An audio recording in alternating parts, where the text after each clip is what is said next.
ఆ కళ అందరి దగ్గర ఉండదు, అవునా కదా? సార్ దగ్గర కళ ఉంటుంది, అవునా కదా? అందరితో కాదు అట్లా. బట్ ఈ ఆయుధాన్ని మనం ఉపయోగించుకోవాలి. ఇది మన ఆయుధం.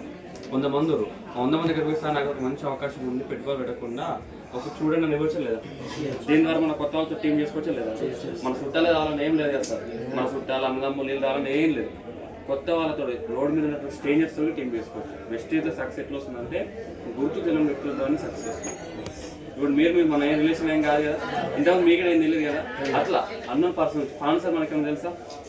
ఎవరు తెలియదు. అంటే గుర్తు తెలియని వ్యక్తుల ద్వారా టీం ముందులో నిలబడుతుంది, సక్సెస్ వస్తుంది. ఓకేనా? మన అనుకున్న వాళ్ళు ఎప్పుడు రాదు సార్. ఒకవేళ వచ్చినా కానీ వాళ్ళు ఎప్పుడు నిలబడరు. ఇది వస్తుంది.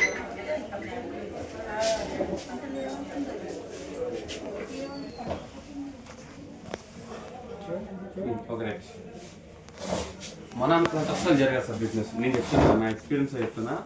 అబ్దుల్ షబీర్ యంగ్స్టర్ అలా చూసారు కదా స్టేజ్ పైన, ఇప్పుడు నియర్లీ 18 లక్షల ఇన్కమ్ తీసుకుంటున్నాం జస్ట్ వీడి ద్వారా. పాంప్లెట్స్ ద్వారా టీమ్ చేసుకొని ఈరోజు నెలకి 18 లక్షలు. ఇవే చుట్టాలు లేదు, ఇవ్వలేదు. జస్ట్ ఈ పాంప్లెట్స్ పట్టుకొని కన్నోటర్కి నెచ్చుకుంటూ అవుతూనే ఉండు. అందులో కొన్ని 100 మందికి ఇచ్చిన 100 మంది రారు. నేనేం చెప్తున్నా, 100 మంది పాంప్లెట్ అందుతాం, 100 ఒక్కరు రారా? ఆ ఒక్కరి ద్వారా మన టీం ఎక్కడికో వెళ్ళిపోతుంది. మనకు కావాల్సిన బిజినెస్లో 100 మంది అక్కర్లేదు, పని చేసిన ఒక్కరు చాలు సార్. ఒక్కరు వచ్చిన అనుకో కథం టీం మొత్తం రూపురేఖలు ఆరంభమవుతాయి. స్పాన్సర్ ఒక్కరు వచ్చిండు, టీం మొత్తం సెటిల్ లేదా?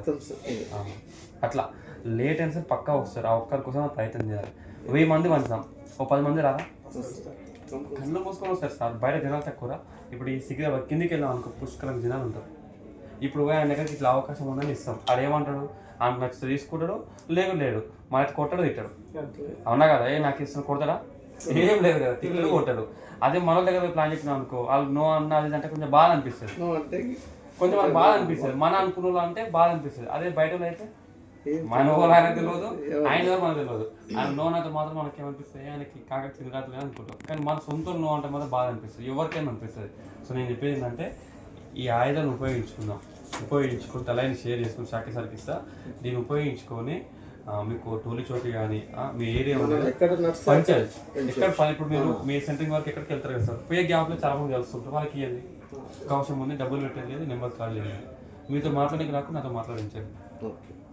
ఆయన ఒక టైం ఇచ్చిన అనుకోండి, ఎక్కడైనా అడగండి, సార్ మీరు ఎక్కడ ఉంటారు సార్ అడగండి, అడ్రస్ అడగండి. డైరెక్ట్ పోయి మీరు గ్రూప్ పోయి ప్లాన్ చెప్పండి. అట్లా చాలా కొత్త మంది కలవడానికి ఉంటుంది. ఇప్పుడు మీరు నేను ఏమంటున్నా, రోజు మనం కొత్త వాళ్ళని కలిస్తే మనకు సక్సెస్ వస్తుంది అనుకుంటున్నాం, అవునా కదా? ఇప్పుడు కొత్త వాళ్ళు మనకు రెడీ ఉండాలి వింట అనుకో, అవునా కదా? అదే వీటిని ఉపయోగించుకుంటే రోజు మన కొత్త రిఫరెన్స్ అనేవి మనకు వస్తాయి సార్. కొత్త రిఫరెన్స్ వస్తాయి మనకి, అవునా కదా? మన ఇప్పుడు మనకు తెలిసిన వాళ్ళు అయిపోయారు, మ్యాక్సిమం మనం చెప్పిన వాళ్ళు మనం తినట్లేదు. మనకు కొత్త రిఫరెన్సెస్ రావాలంటే ఇప్పుడు బ్రోంజ్లో ఉన్నావు, నెక్స్ట్ సిల్వర్కి వెళ్ళి ఏం చేయాలి? టీం పెరగాలి. సిల్వర్కి వెళ్ళి గోల్డ్ అంటే ఏం చేయాలి? టీం పెరగాలి. నువ్వు రోజు నీకున్న టీం పెరుగుతుంది, నీ లెవెల్ పెరుగుతుంది, నీ ఇన్కమ్ పెరుగుతుంది, అవునా కదా? మన టీం కంటే మనం ఏం చేయాలి? మన వాళ్ళు మన మాట మ్యాక్సిమం విన్నారు. మన చుట్టాలు అయితే మనం ఏం చేయాలి? బయట చాలామంది ఉన్నారు. మన భారతదేశం జనాభా ఎంత? 144 కోట్లు. నా ధైర్యం అదే. మా చుట్టాలు ఎవరైనా నాకు పరిచయం లేదు. తెలంగాణ మొత్తం అయినా నాకు టెన్షన్ లేదు. బయట దేశం పోతే బయట 9 కంట్రీస్లో ఉంది ఇండియా. మన స్టేట్ కాకుండా ఢిల్లీ పోయి చేసుకోవచ్చు, ఎక్కడికైనా చేసుకోవచ్చు బిజినెస్ మనం, అవునా కదా? ఇది ఒక మన ఆయుధం. దీన్ని వంచుకొని రోజుకి ఒక మినిమం సార్ ఒక 50 వంచాలి, 50 లేదా 100 వంచాలి. వంచితే ఆ 50 లేదా 100 అట్లీస్ట్ ఒక ముగ్గురు కళ్ళు మూసుకొని వస్తారు సార్. ఎందుకంటే బయట రోడ్ల పొంటి పనుల కోసం జనాలు తిరుగుతూ ఉన్నారు, పనుల కోసం. మా ఇక్కడ హైట్నర్ అడ్డ మీద పొద్దున్న 8 గంటలకు లేస్తే జనాలు మొత్తం లైన్లో కడతారు. ఎవరైనా పని ఇచ్చిన వాళ్ళు అంటే లెక్కేజ్ కోసం వస్తారు కదా, నేను వస్తాను పనికి ఎగబడతా ఉంటారు. అంటే పనుల కోసం జనాలు చాలా కష్టాలు పడుతారు. దేనికోసం? 500 కోసం, 600 కోసం. ఇక్కడ జెన్యూన్గా ఉంది, లక్షలు ఎంత వస్తారో డెఫినెట్గా వస్తారు. లైఫ్ మారుతుందంటే మనం కొంచెం వాళ్ళకి చెప్పే విధానం మార్చుకోవాలి. మన బిజినెస్ కొత్తది కదా, జనాలకు ఎట్లా కనెక్ట్ అవుతారు, అవునా కదా? ఇప్పుడు ఏదైనా నేర్చుకుంటేనే కదా సార్ మనకు వచ్చేది. ఇప్పుడు టీచర్ కాక డైరెక్ట్ పోయి పోరాలకు పాఠాలు చెప్తారా? ఫస్ట్ ఒక సంవత్సరం మొత్తం ట్రైనింగ్ ఉంటుంది, అవునా కదా? చిన్న స్కూల్లో ప్రైమరీ స్కూల్ ఏం చేస్తే ట్రైనింగ్ చేపిస్తారు వాళ్ళకి, తర్వాత డైరెక్ట్ అయినా పంపిస్తాడు. ఫస్ట్ పాటు జాబ్ రాగానే పంపిస్తాడు, డైరెక్ట్ ఫెయిల్ అవుతాం. ఇప్పుడు మీరు కూడా ఏంది, జనాలకి వెళ్ళి ప్లాన్ చెప్తే వర్కౌట్ అవ్వదు. కొంచెం నేర్చుకోవాలి, జనాలకి ఎట్లా కనెక్ట్ అవుతారు ఏందో నేర్చుకుని. లేదండి,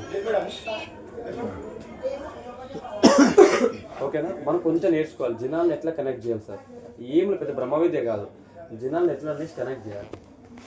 రాకేష్ సార్ ఎలా చేస్తారు మంచిగా అంటే ఏమైనా చెప్పారు మీరు జనాలను కనెక్ట్ చేసి మీటింగ్ దాకా దొరుకుతారా దీనికి దీని గురించి చెప్తారా ఇంకేమన్నా చెప్తారా అది మీ ఇష్టం ఏదో ఒక